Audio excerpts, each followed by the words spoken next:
1000 करोड़ से अधिक एमओयू की समीक्षा की गई है। मुख्यमंत्री भजनलाल शर्मा ने समीक्षा बैठक ली। राइजिंग राजस्थान में हुई एमओयू को धरातल पर उतारने की कोशिश जारी है। भजनलाल सरकार बना रही महत्वपूर्ण नीति। हर महीने मुख्यमंत्री भजनलाल शर्मा ले रहे हैं समीक्षा बैठकें।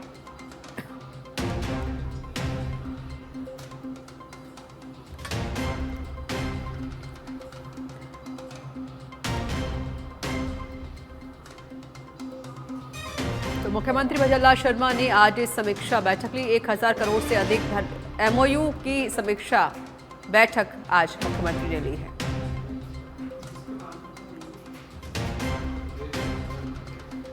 शिक्षा विभाग से जुड़ी बड़ी खबर है। आने वाले शिक्षक सत्र में सरकार करने जा रही है बड़े बदलाव।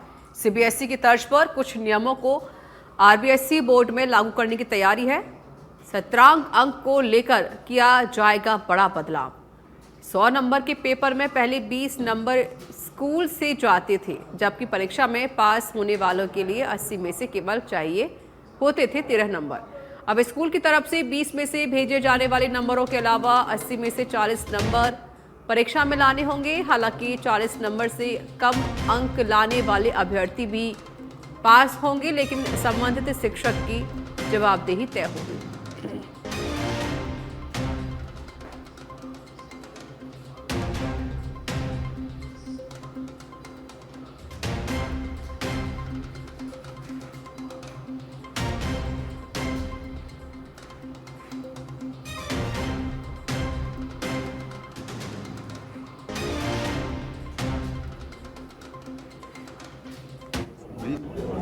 प्रतिशत अंक सत्रांक के होते हैं। सत्रांक के शिक्षकों के हाथ में होते हैं और शिक्षक अधिकांश 18 से 20 तक अंक देते हैं, 18 देते हैं, 19 देते हैं। तो फिर बच्चे को इधर से 20 मिल जाते हैं तो उस 80 में 13 ही नंबर लाने होते हैं तो बच्चा पास हो जाता है। और जो 80 में से 13 नंबर लाएगा बच्चा, वो पास तो रिपोर्ट पर हो जाएगा, लेकिन उसको हम शिक्षित नहीं बोल सकते, अच्छा नहीं बोल सकते। लेकिन सरकार का नियम है, इसे आपको पास करना पड़ता है। तो ये अपनी बारी प्रावधान किया है कि 20 में से तुम कितने भी नंबर दोगे, लेकिन 80 में से आपको 40 नंबर लाने होंगे। कम लाए तो बच्चा तो पास हो जाएगा, लेकिन मार्क्स आप फेल हो जाएंगे। जयपुर से बड़ी खबर है। सीफू पर फार्मासिस्ट अभ्यर्थियों का धरना जारी है। लगातार 6 दिन से जारी है धरना प्रदर्शन। अंतिम सूची की लेट लतीफी को लेकर अभ्यर्थियों में रोष है। अनिश्चितकालीन धरने पर बैठे हैं सैकड़ों फार्मासिस्ट अभ्यर्थी। फार्मासिस्ट भर्ती 2023 संघर्ष समिति के बैनर तले ये धरना चल रहा है। तो बड़ी जानकारी जयपुर से आपको दे रहे हैं। सीफू पर फार्मासिस्ट अभ्यर्थियों का धरना अभी भी जारी है। लगातार 6 दिन से धरना प्रदर्शन जारी है। अनिश्चितकालीन धरने पर सैकड़ों फार्मासिस्ट अभ्यर्थी बैठे हुए हैं और कह रहे हैं जब तक उनकी मांगों को नहीं माना जाएगा ये धरना प्रदर्शन यूं ही जारी रहेगा। फार्मासिस्ट भर्ती 2023 संघर्ष समिति के बैनर तले ये धरना दिया जा रहा है। तो जयपुर से जानकारी 6 दिन हो चुके हैं और 6 दिन से ये अभ्यर्थी धरने पर बैठे हुए हैं। जब तक उनकी डिमांड्स पूरी नहीं हो जाती ये अभ्यर्थी उठने वाले नहीं है। अनिश्चितकालीन ये धरना चल रहा है।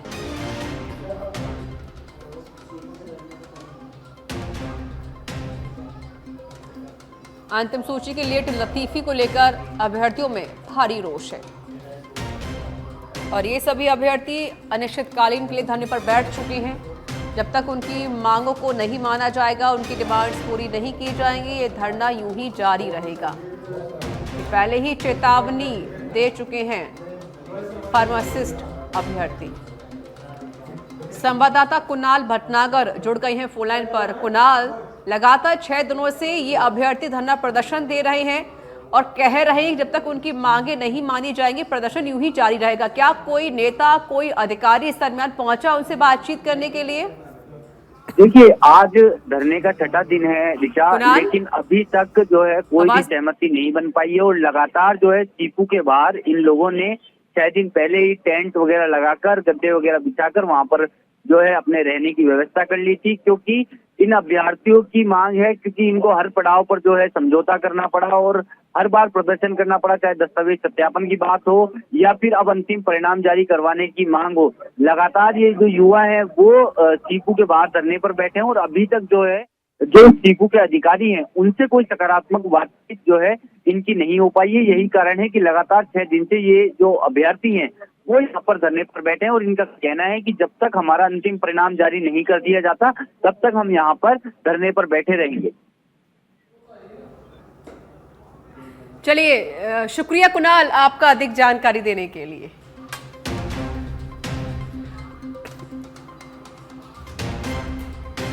खबर अलवर से है, जहां राजस्थान के समस्त सरकारी कार्यालयों में कार्यरत प्लेसमेंट संविदा ठेका कर्मियों ने नेता प्रतिपक्ष टीकाराम जूली को उनके कार्यालय पहुंचकर ज्ञापन सौंपा है, जिसमें संविदा प्लेसमेंट संघर्ष समिति के प्रदेश सचिव यश जोशी ने बताया कि राजस्थान बजट घोषणा में प्लेसमेंट एजेंसियों के माध्यम से कार्मिकों को संविदा पर नियोजित किए जाने की व्यवस्था को चरणबद्ध रूप से समाप्त कर कार्मिक विभाग के अधीन राजकीय संस्था का गठन का प्रस्ताव किया गया है।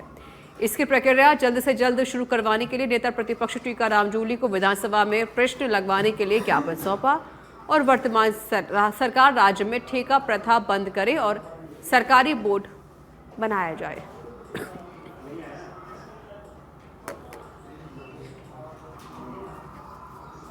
टीकाराम जूली जी से मिले हैं। हमारी मांग राजस्थान सरकार से है कि ठेका प्रथा को पूर्णतः बंद किया जाए। इसके लिए आज हमने माननीय प्रतिपक्ष नेताजी को ज्ञापन दिया है, जिसमें इन्होंने आश्वासन दिया है कि आगामी 12 तारीख को विधानसभा सत्र में ये हमारा प्रश्न लगाया जाएगा और हमें पूर्ण तरीके से निश्चित किया गया है कि आपका मुद्दा उठाया जाएगा। हमारी राजस्थान सरकार से मांग है कि ठेका प्रथा जैसी कुरूपी शोषण प्रथा को बंद किया जाए, क्योंकि हम 7-8 हज़ार रुपये में काम करने वाले कार्मिक जो सालों से काम कर रहे हैं, राजस्थान सरकार के जो सरकारी विभागों में एक अभिन्न अंग जो है वो हम कर्मचारी हैं और हमें निम्न स्तर का अल्प वेतन दिया जाता है और शोषण किया जाता है। इसको मुक्ति के लिए हमने आज ज्ञापन दिया गया है। सरकार द्वारा कार्मिक विभाग का गठन किया गया है, जिसकी निश्चित डेट नहीं दी गई है। इसका हमने आज ज्ञापन दिया है कि एक निश्चित डेट में, एक निश्चित समय में कार्मिक विभाग द्वारा प्लेसमेंट एजेंसियों को खत्म कर एक राजकीय संस्था में हमें अडॉप्ट किया जाए। सवाई माधोपुर के रणथंभौर टाइगर रिजर्व की रेंज कुंटेरा में फील्ड स्टाफ को गश्त के दौरान भदलाव तालाब के पास एक शावक मृत अवस्था में मिला। वन क्षेत्र में गश्त के दौरान 2 दिन पहले मादा बाघ RBT 125 और उसके शावक को देखा गया था और शनिवार रात नर बाघ RBT 2311 के कैमरा ट्रैप भी प्राप्त हुए हैं।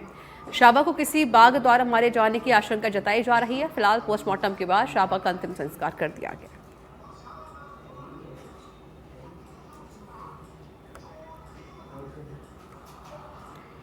बीग जिला प्रशासन और पर्यटन विभाग के संयुक्त तत्वाधान में आयोजित 3 दिवसीय ब्रजहोली महोत्सव 2025 का मेला मैदान और डीग महल से भव्य शुभारंभ हुआ।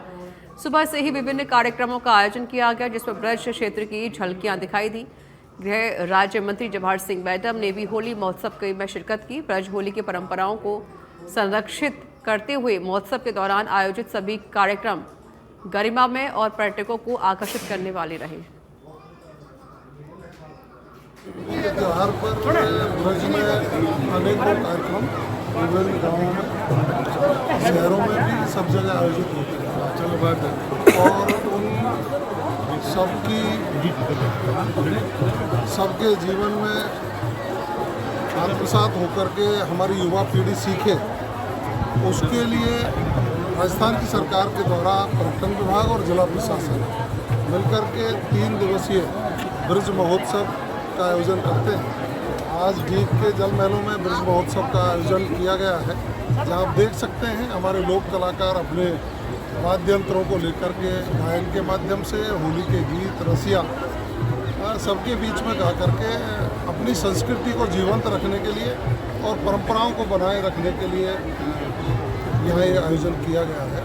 निश्चित रूप से सभी प्रदेशवासियों को होली की ढेर सारी शुभकामनाएं देने के साथ साथ आग्रह भी करूँगा कि विरासत का संरक्षण, संस्कृति का संरक्षण, अपनी परंपराओं के आधार पर उनको नई पीढ़ी के जीवन में ढालने के लिए इनको अपने कार्यक्रमों को सुचारू रूप से करते रहे। आज ब्रज होली का महोत्सव है, डीग पैलेस में मनाया जा रहा है। राज्य सरकार और माननीय मुख्यमंत्री महोदय की जैसी मंशा है कि हमारे पूरे राज्य का और स्पेशली ब्रिज का जो यहाँ की संस्कृति है उसको दूर दूर देश में विदेश में ख्याति मिले, लोग यहाँ देखने को आएँ। आप देख सकते हैं मेरे पीछे हज़ारों हज़ारों की संख्या में लोग आए हुए हैं, रंगीन फव्वारे चल रहे हैं। मेरे परिवार ने बहुत एंजॉय किया है। मैं आशा करता हूँ आप और आपका परिवार भी बहुत एंजॉय करे। मेरी तरफ से आप सभी को हैप्पी होली। रात्रि प्रोग्राम हमने एक बहुत ही बढ़िया गायक यहाँ आमंत्रित किया है, वो रात में उनका गायन का प्रोग्राम रहेगा। हमने एएसआई से इसके लिए परमिशन भी ली है। अध्यक्ष ओम बिरला के ओएसडी और राजस्थान कुश्ती संघ के अध्यक्ष राजीव दत्ता अजमेर पहुंचे, जहां कृषि उपज मंडी में किसान प्रतिनिधियों ने उनका भव्य स्वागत किया। किसानों को संबोधित करते हुए दत्ता ने कहा कि किसान 140 करोड़ भारतीयों के अन्नदाता हैं, इसलिए वे हमारे लिए भगवान समान हैं। उन्होंने फसल बीमा विसंगतियों का जिक्र करते हुए कहा कि किसानों को अपने हित के लिए जागरूक रहना जरूरी है। 2 वर्ष पहले जब कोटा और बूंदी में भीषण बाढ़ से अन्नदाता की पूरी फसलें खराब हो चुकी थी, जानकारी के अभाव और ऑनलाइन पंजीयन के चक्कर में किसान आवेदन नहीं कर पाए थे और बीमा कंपनियों ने इसका फायदा उठाते हुए किसानों को पूरा क्लेम नहीं दिया। स्पीकर ओम बिरला ने दिल्ली में कृषि मंत्रालय के अधिकारियों और बीमा कंपनियों को पाबंद किया और निर्णय करवाया कि यदि किसान व्हाट्सएप पर भी अपनी फसल का फोटो भेजेगा तो उसे क्लेम मिलेगा।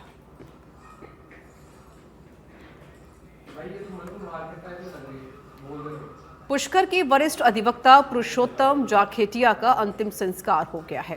इस दौरान केंद्रीय मंत्री भागीरथ चौधरी, विधानसभा अध्यक्ष वासुदेव देवनानी, कैबिनेट मंत्री सुरेश सिंह रावत सहित कई जनप्रतिनिधि और आमजन मौजूद रहे।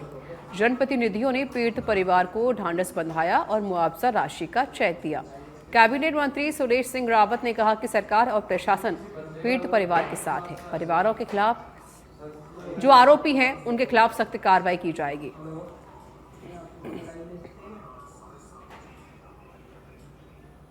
देखिए, हमारे पुष्कर के बार एसोसिएशन के वरिष्ठ अधिवक्ता पुरुषोत्तम जी जाखेटिया, वो एक वरिष्ठ वकील होने के साथ साथ हमारी भारतीय जनता पार्टी के बहुत वरिष्ठ कार्यकर्ता भी थे। उनके घर से उनकी श्रीमती हमारी 2 बार पार्षद भी रही।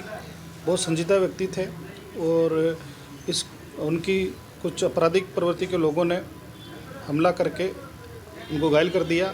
उसके बाद उनकी अस्पताल के अंदर मृत्यु हो गई। उनकी मृत्यु पे हम गहरी संवेदना व्यक्त करते हैं और साथ ही आज दाह संस्कार भी हुआ। इसके अंदर मैं और हमारे सब लोग सम्मिलित भी हुए और हमारे जो वरिष्ठ अधिवक्ता है, इनकी मांग थी, जो मांगे थी, सरकार ने सभी मांगे उनकी मांगी है और हमारा प्रयास रहेगा कि जो भी अपराधी है उनके खिलाफ कठोर से कठोर कार्रवाई हो। और जो हमारे ग्रामीण अंचल के अंदर, यहाँ तक कि आजकल शहरों के अंदर भी ये जो डीजे चलता है, उससे ध्वनि प्रदूषण तो होता ही है, साथ ही कई तरह के अपराधों को भी वो जन्म देता है। तो प्रशासन को हमने कहा है कि भाई तुरंत प्रभाव से ये जहाँ भी मिले सब डीजे को सीज करे, जिससे कि कोई अनहोनी घटना ना हो।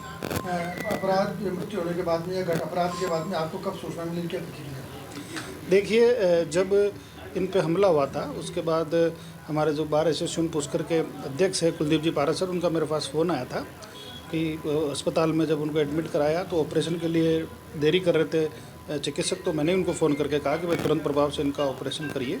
और इस तरह से लगातार मैं इनके संपर्क में था और इनको किसी प्रकार की कोई समस्या नहीं हो। और अपराधियों की धरपकड़ के लिए भी मैंने एसपी को डायरेक्शन दिए कि भाई जल्दी इनको। खाजूवाला से बड़ी खबर है, जहां गुरुद्वारे में मत्था टेक चोरी करने वाला चोर गिरफ्तार हुआ है। 2 दिन पूर्व 22 की वाईडी स्थित गुरुद्वारे में हुई थी चोरी की घटना। पुलिस ने सीसीटीवी फुटेज के आधार पर चोर की पहचान की है। खाजूवाला 1 KJD निवासी 30 वर्षीय राजेंद्र बावरी को गिरफ्तार किया गया है। पूछताछ में बताया नशे की लत को पूरा करने के लिए चोरी की थी। चोर ने पहले काम की इधर उधर तलाश की, काम नहीं मिला तो गुरुद्वारे में पहुंचकर मत्था टेका और चोरी की वारदात को अंजाम दिया। खाजूवाला थानाधिकारी सुरेंद्र प्रजापत ने कार्रवाई की है। डीवाईएसपी अमरजीत चावला ने इसकी जानकारी दी। वाले मैटर में एक राजेंद्र बावरी है, ये रहने वाला 4 KJD का, इसको गिरफ्तार किया है। और इसने अपने 22 से ये KYD जो है ना, इसमें गुरुद्वारे में इसने चोरी की थी, गुल्लक में से पैसे निकाले थे इससे पूछताछ की गई है तो इसने पूछताछ में बताया कि नशे के लिए मैंने चोरी किया। पहले मैं काम की तलाश में घूमता था, काम मुझे मिला नहीं, मुझे नशे की लत हो गई, उस कारण मैंने ये गुरुद्वारे में चोरी की है। बाकी इसने और कोई वारदात भी गुरुद्वारा के आज के अलावा भी कोई चोरी की होगी तो उसके बारे में हमसे पूछताछ कर रहे हैं और जो भी कार्रवाई होगी उसके खिलाफ कार्रवाई करेंगे। पहले भी इसके खिलाफ मुकदमे दर्ज हैं और इसके बारे में अनुसंधान किया जाए। कोटपुतली के बांसुर वृत्ताधिकारी कार्यालय पर सीएलजी सदस्यों की बैठक आयोजित हुई। डीएसपी दशरथ सिंह की अध्यक्षता में आयोजित बैठक में व्यापार मंडल अध्यक्ष, सुरक्षा सखी, जनप्रतिनिधि सहित सभी समाज के लोग शामिल हुए। बैठक में आगामी त्यौहार होली, रमजान के दौरान भाईचारा और कानून व्यवस्था बनाए रखने की अपील की गई है और सौहार्दपूर्ण वातावरण में त्यौहार मनाने की बात कही है। थाना अधिकारी सुरेंद्र मलिक ने बताया कि त्योहारों के दौरान माहौल बिगाड़ने वालों के खिलाफ कड़ी कार्रवाई की जाएगी।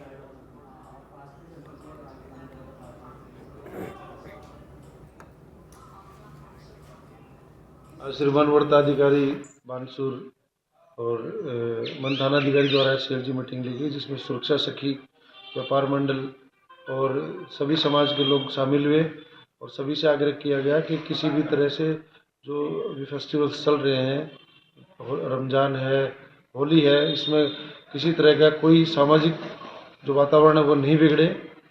तो होली पर जो शराब पीकर उड़दंग करते हैं वो ना हो। होली का दहन के दौरान किसी तरह की आगजनी जैसी घटना ना हो और तालमेल बिठाते हुए आपस में सामंजस्य भाईचारा रखते हुए प्यार प्रेम से ये सब त्यौहार मनाएं। और कोई भी अपराध हमारे आसपास होता है, कोई अपराध की सूचना हमें मिलेगी।